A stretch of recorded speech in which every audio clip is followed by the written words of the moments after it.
ഇടുക്കിയിലെ ആദ്യ കൗൺസിലിംഗ് കോളേജായ സാപ്പിയൻഷ്യ കോളേജ് ഓഫ് സൈക്കോളജിയുടെ സിൽവർ ജൂബിലി ആഘോഷിച്ചു. മുതലക്കോടം കോളേജിൽ നടന്ന പരിപാടി പ്രൊവിൻഷ്യൽ കൗൺസിലർ സിസ്റ്റർ ഷോളി ഉദ്ഘാടനം ചെയ്തു.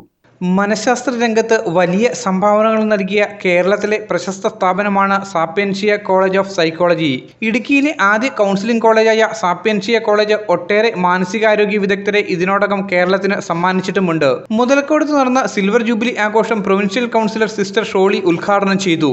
നമ്മുടെ ജീവിതങ്ങളിലെ മനസ്സിനെ ക്രമപ്പെടുത്തുക. ആദ്യം തന്നെ നമ്മുടെ ജീവിതത്തിലെ കുറവുകൾ, സ്വാത്വിക ഗുണത്തെ കൂടെ നമ്മളൊരു വ്യക്തിയെ കാണുന്നത് ഇവനൊരു സ്വാത്വികനാണ് എന്ന് പറഞ്ഞാൽ അവനില് പോസിറ്റീവ് എനർജിയാണ്. എവിടെ ചെന്നാലും അവൻ പോസിറ്റീവാണ്. ആ ഒരു സ്വാത്വിക ഗുണം നമ്മൾ ഇടപെടുന്നവരിലേക്ക് കൊടുക്കണേ നമ്മളില് ഉണ്ടാവണം. അപ്പൊ നമ്മളത് കണ്ടെത്താനും നമ്മളെ തന്നെ കണ്ടെത്തി നമ്മളിലെ കുറവുകൾ മനസ്സിലാക്കി അതിനെ നന്മയാക്കി മാറ്റുമ്പോൾ അത് സമൂഹത്തിന് അനുഗ്രഹമാണ്. സിസ്റ്റർ രജിൻ മരിയയുടെ അധ്യക്ഷതയിൽ നടന്ന യോഗത്തിൽ സിസ്റ്റർ ജെയിൻ ഫ്രാൻസിസ് വിഷൻ മെസ്സേജും സിസ്റ്റർ ഷാലു കോയിക്കര പ്രത്യേക സന്ദേശവും നൽകി. പൊതുവെ രോഗം ഭൗതിക കാര്യങ്ങൾക്ക് ഊന്നൽ നൽകുമ്പോൾ സപ്പിയൻഷ്യ ഓരോ വ്യക്തിയുടെയും മഹത്വം വർദ്ധിപ്പിക്കുവാനും ഭൗതിക, മാനസിക, ആത്മീയ സ്വാസ്ഥ്യം കൈവരിക്കുവാനും ഗുണമേന്മയുള്ള ഏതെങ്കിലും മാർഗമുണ്ടോ എന്ന അന്വേഷണത്തിന് ഉത്തരമായിട്ടാണ് ഈ കൗൺസിലിംഗ് കോളേജ് ഇവിടെ സ്ഥാപിതമായത്. തിരുഹൃദയ സന്യാസിനി സമൂഹ സിദ്ധിയായ കരുണാർദ്ര സ്നേഹം അനുഭവിച്ചും പങ്കുവച്ചും ദൈവമക്കളുടെ പരിമിതികളിൽ, അവരുടെ സംഘർഷങ്ങളിൽ കരുതലാകുവാനും ഓരോ വ്യക്തിയുടെയും ജീവിതം ധന്യമാക്കുവാനും സപ്പിയൻഷ്യ നിയുക്തമാകുന്നുവെന്ന ലക്ഷ്യം ഇവിടെ നടത്തുന്ന എല്ലാ പഠനങ്ങൾക്കും പരിശീലനങ്ങൾക്കും പിന്നിലുണ്ട് എന്നത് സപ്പിയൻഷ്യയുടെ ഊർജ്ജ സ്രോതസ്സാണ്. സിസ്റ്റർ അക്കീന ഇംഫാലിൽ സാപ്പിയൻഷ്യയുടെ പ്രവർത്തനങ്ങൾ അവതരിപ്പിച്ച യോഗത്തിൽ നഗരസഭാ വൈസ് ചെയർപേഴ്സൺ ജെസ്സി ആന്റണി ആശംസകൾ അർപ്പിച്ചു.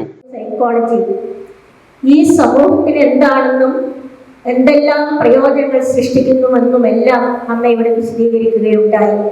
സ്വയം ശാക്തീകരിക്കാനും വിശദീകരിക്കാനും മാത്രമല്ല, മറ്റുള്ളവർക്ക് നന്മ ചെയ്യാനും അവരുടെ പ്രശ്നങ്ങളിൽ, പ്രതിസന്ധികളിൽ അവരോടൊപ്പം ആയിരിക്കാനും പ്രശ്നങ്ങൾക്ക് പരിഹാരം കാണാൻ അവരെ സഹായിക്കാനും ഒക്കെ ഈ കോളേജിൽ പഠിച്ച അനേകം പേർക്ക് സാധിച്ചുകൊണ്ടിരിക്കുന്നു എന്നതിൽ സന്തോഷമുണ്ട്. സമ്മേളനത്തിൽ father George Thanathuparambil, PM Shaji, Nikhil S, Vivish റോൾഡന്റ്, sister Therese Kunnampurath, Maria Teresa എന്നിവർ പ്രസംഗിച്ചു. പരിപാടിയിൽ പൂർവ്വ വിദ്യാർത്ഥികൾ, ഹോളി ഫാമിലി നഴ്സിംഗ് കോളേജ് വിദ്യാർത്ഥികൾ അടക്കമുള്ളവർ പങ്കെടുത്തു. News bureau, media today news. Light weight ആഭരണങ്ങൾ എന്നും നമുക്ക് പ്രിയപ്പെട്ടതാണ്. ബഡ്ജറ്റ് ഫ്രണ്ട്ലിയായ ലൈറ്റ് വെയ്റ്റ് ആഭരണങ്ങളുടെ ഏറ്റവും വലിയ കളക്ഷനുമായി മലബാർ ഗോൾഡ് ആൻഡ് ഡയമണ്ട്സ് തൊടുപുഴയിൽ ഒരുക്കുന്ന light weight jewellery show February 3 മുതൽ 9 വരെ ഞങ്ങളുടെ തൊടുപുഴ ഷോറൂമിൽ. മനസ്സിനിണങ്ങിയ ഡെയിലി വെയർ ആഭരണങ്ങളുടെ അതിവിപുലമായ കളക്ഷന് പുറമെ ട്രെൻഡി ഡിസൈൻ ആഭരണങ്ങളുടെ സമാനതകളില്ലാത്ത ശ്രേണി നിങ്ങളെ കാത്തിരിക്കുന്നു. വരൂ, പണത്തിനൊത്ത മൂല്യത്തിൽ സ്വർണം സ്വന്തമാക്കാൻ മലബാർ നിങ്ങളേവരെയും സ്വാഗതം ചെയ്യുന്നു.